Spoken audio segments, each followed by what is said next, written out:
Yes. तो जो लालच, मोह, डर और ऐसे सब जो ट्रेट होते हैं, जो कि हमारे शैडो एस्पेक्ट से आ रहे होते हैं, ये एक्चुअली कार्मिक होते हैं। हमने अपना प्रीवियस लाइफ जो भी जिया है और उन प्रीवियस लाइफ में जो भी हमारे एक्सपीरियंसेस रहे, क्योंकि हम अपनी प्रीवियस लाइफ में जो भी बीइंग रहे थे, कोई एनिमल को प्रीडेटर, प्रे, तो हमारे अंदर उस प्रीडेटर या उस प्रे की लाइफ के जो ट्रेट्स होते हैं ना, वो आ जाते हैं। जैसे कि अगर प्रे है तो इसके अंदर फियर, इनसिक्योरिटीज बहुत ज्यादा होगी। प्रीडेटर है तो अग्रेशन, प्राइड, ये सारी चीजें बहुत ज्यादा होगी, है ना। और डोमिनेंस, कंट्रोल, ऐसे फीचर, ऐसे सारे एलिमेंट्स। तो जब हम ह्यूमन लाइफ में आते हैं तो ये हमारे पर्सनैलिटी ट्रेट्स बन जाते हैं। और ह्यूमन लाइफ के अंदर जब हम पहली बार आते हैं तो हमारी टेंडेंसी होती है, क्योंकि हम इतने टाइम से अपने हार्ट और माइंड से जी रहे हैं, तो वो हमें हमेशा प्लेजर माइंड की तरफ ज़्यादा ले जाता है। मतलब प्लेजर माइंडसेट हमारे अंदर डेवलप करने लग जाता है। उस वजह से हम अपने कर्म को बढ़ाते ही चले जाते हैं। तो इस वजह से हमारी जो एक्सटर्नल आइडेंटिटी है उसमें और हमारी इंटरनल आइडेंटिटी यानी हमारी सोल के बीच में कार्मिक वॉल हो जाती है। और अब हम प्लेजर माइंड से ही मूव करें तो वो कार्मिक वॉल थिकन होती जाती है। तो यहाँ पे क्या होता है ना कि हमारी सोल उस वॉल के पीछे चली गई है और इसी वजह से वो सप्रेस हो गई है, सबकॉन्शियस लेवल पे चली गई है। जहाँ पे अब हमें अंदर सिर्फ एक अंधेरा दिखता है, अंधकार बोलते हैं ना ये। क्योंकि जो लाइट का सोर्स है वो तो सोल है, बाहर से कोई लाइट हमको नहीं मिल रही, अंदर से ही लाइट आती है। ठीक है, जो हमारे इस वर्ल्ड में है लाइट का सोर्स वो सन है, वो भी साइक्लिक है ना, जो डे और नाइट को इसमें आता है।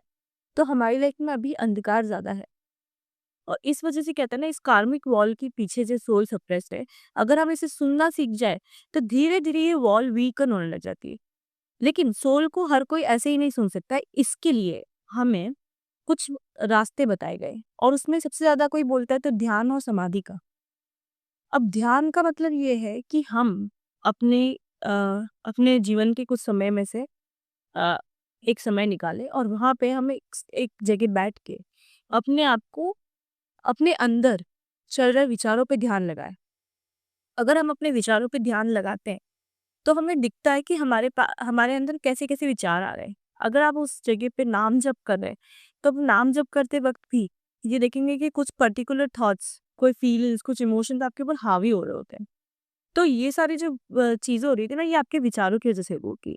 तब वहां पे हमें ध्यान इन विचारों पे करना है, हमें उन विचारों से लड़के उस नाम जप पे नहीं आना है। कोई बात नहीं, आपको अभी डिस्टर्बेंस हो रही है तो पहले उन विचारों को देखो। जब आप विचारों को देखोगे ना, तो आपको समझ में आएगा कि अच्छा, मेरे अंदर ऐसे ऐसे इमोशंस हैं। अगर आपके अंदर डर है तो वो डर आएगा, insecurities, anger, frustrations, fear, sorry, और लालच, अहंकार, वासना, है ना, जो लस्ट बोलते हैं, ये सारे अंदर से आने लग जाएंगे। और आपको सबसे पहले ये करना होता है कि जब आप विचारों को देखें तो स्वीकार करें कि अच्छा, मेरे अंदर कहीं ना कहीं ये है। भले ही आप अपनी कॉन्शियस स्टेट में, जब आप कॉन्शियसली लाइफ जी रहे हो, तो इनमें से बहुत सारी चीजें नहीं कर रहे होंगे, फिर भी वो विचार आ रहे होंगे, क्योंकि वो डीप डाउन आपके प्रीवियस लाइफ से, आपके कार्मिक लिंकेजेस के थ्रू आ गए हैं आपके साथ में। और इस वजह से अब आपको क्या करना है ना, पहले उनको देखना सीखना है। जब आप देखोगे और ये स्वीकार करोगे कि अच्छा, मुझ में डर है या मुझ में अहंकार है ना, तो आपने स्वीकार किया। अब स्वीकार करने के बाद एक चीज होती है पहले, कि हम सरेंडर करना सीखे कि मुझ में ये है, अब मैं सरेंडर करता हूँ। मेरे जो भी आपके डिवाइन है, जो आपके कोई इष्ट भगवान हो सकते हैं, ठीक है, बहुत सारे रिलीजन में केवल एक ही को मानते हैं, वो खुदा हो सकते हैं, गॉड हो सकते हैं, है ना। आपके गुरु हो सकते हैं। गुरु का मतलब ये नहीं जो हम जिन साधु संतों के पास जाते हैं। गुरु का मतलब वो है जो आपकी लीनिएज के साथ में हमेशा से आपके साथ रहे हैं और वो आपकी सोल से कनेक्टेड होते हैं। तो जब आप ऐसे टाइम पे, अगर आपको कोई गुरु नहीं मिल रहा है, तो आप इंटरनली उनको अगर सीख करेंगे तो वो आपके सामने अपने आप आएंगे, जो भी आपके लीनिएज के गुरु है। और ये आपको धीरे-धीरे गाइड करेंगे। आपको उनके सामने समर्पण करना होता है, वो आपको गाइड करते हैं कि ऐसे-ऐसे करके आपको मतलब वो आपको रास्ता दिखाएँगे और आपको धीरे-धीरे आपके अंदर वो कार्मिक वॉल दिखने लग जाएगी कि इन विचारों के पीछे, कि जो विचार मुझे आ रहे थे, उन विचारों के पीछे ट्रू रीज़न क्या है? वो आपके कोई कार्मिक लिंकेजेस है, तो धीरे-धीरे आपको उन कार्मिक लिंकेजेस से रिलीज़ करवाएँगे। इसीलिए सरेंडर करना बहुत ज़रूरी है। पहले एक्सेप्टेंस, फिर सरेंडर। और उसके बाद जब आप कार्मिक लिंकेजेस से रिलीज़ करते जाएँगे तो वो कार्मिक वॉल थिन होती जाएगी और आपकी सोल आपसे बेटर कम्युनिकेट कर पाएगी। उसके बाद आप अपनी सोल से कम्युनिकेशन में आ जाते हैं, जिसको इंट्यूशन बोलते हैं ना, हर इंसान के अंदर इंट्यूटिव फीलिंग होती है। पर वो और स्ट्रॉन्ग होते जाएँगे। और धीरे-धीरे फिर आप अपनी सोल से ही गाइड होते जाओगे और धीरे-धीरे वो कार्मिक वॉल और पतली होती जाएगी। इसी को बोलते हैं शैडो वर्क। यही शैडो वर्क है। कार्मिक लिंकेजेस को रिलीज़ करना। और इसके लिए आपको वो हर इमोशन फेस करना ज़रूरी है, चाहे वो लोअर वाइब्रेशन से आ रहे हो।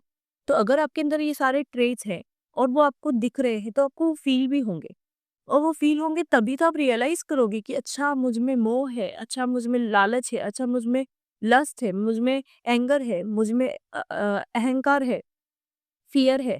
ये सारे जो जितने भी लोअर वाइब्रेशन के इमोशंस हैं, पहले वो आपके सामने आते हैं। आपके सामने वो बिल्कुल आपकी लाइफ़ के अंदर अ, एकदम मतलब वो या तो इंसिडेंट के थ्रू आएँगे या किसी ह्यूमन के थ्रू आएँगे जो कि आपके रिलेशंस में आ जाएँगे या इंटरनली आपके अंदर आएँगे, आपके ड्रीम्स के अंदर आएँगे, वो किसी भी तरीके से आ सकते हैं। और यही मरा एनर्जी है। तो जैसे-जैसे आप ये सारी चीज़ें करते जाओगे ना, धीरे-धीरे ये सब आपके सामने आती जाएगी। जब बुद्धि के साथ आए थे तो वो मरा उनको रोकने नहीं आया था, वो उनको बताने आया था कि ये लास्ट है। This is the last speck of that energy, karmic energy जो आपके अंदर है। और बुद्ध ने उनका उस समय अपने ट्रू एनलाइटनमेंट से उसको रिलीज़ कर दिया था। इसीलिए उनकी सोल अवेकन हो सकी, मतलब वो उस स्टेट पे आ गए। तो यही चीज़ है और इसके लिए आपको सबसे पहले ध्यान में बैठना होता है। ध्यान का ये महत्व है। और हमारे जो अंदर जो कुंडलिनी अवेकनिंग बोलते हैं ना, कुंडलिनी जागरण, वो ऐसा नहीं है कि हमने बैठ के ना ओम करके अपने वाइब्रेशन से उनको रिलीज़ किया, नहीं। आप जो लाइफ़ जीते हैं ना, उस लाइफ़ के अंदर आप ध्यान में बैठे, तब ध्यान में बैठ के अपनी कुंडलिनी अवेकनिंग नहीं हो रही है। ध्यान में बैठ के आपके अलग-अलग लेवल के ये जो 7 चक्रास है ना, वो सप्तेंद्रिय है।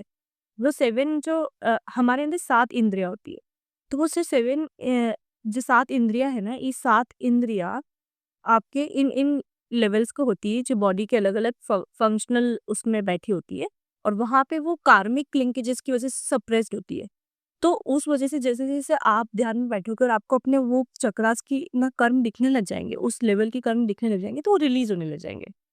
और इस वज़ह से जैसे-जैसे वो रिलीज़ होंगे कर्म, तो वहाँ से वो एनर्जी अनलॉक होती जाती है। जैसे वो अनलॉक होगी तो वो फैलेगी, एक्सपांड करेगी क्योंकि वो बहुत लाइट एनर्जी है, वो प्रेम है ना? तो जैसे ही अनलॉक होके वो मूव करेगी तो हमको ऐसा फ़ील होता है कि हमारे अंदर वाइब्रेशन हुआ और कुछ मूव किया है। लेकिन वो हमारी साँसों के अंदर वो एनर्जी रिलीज़ हुई है।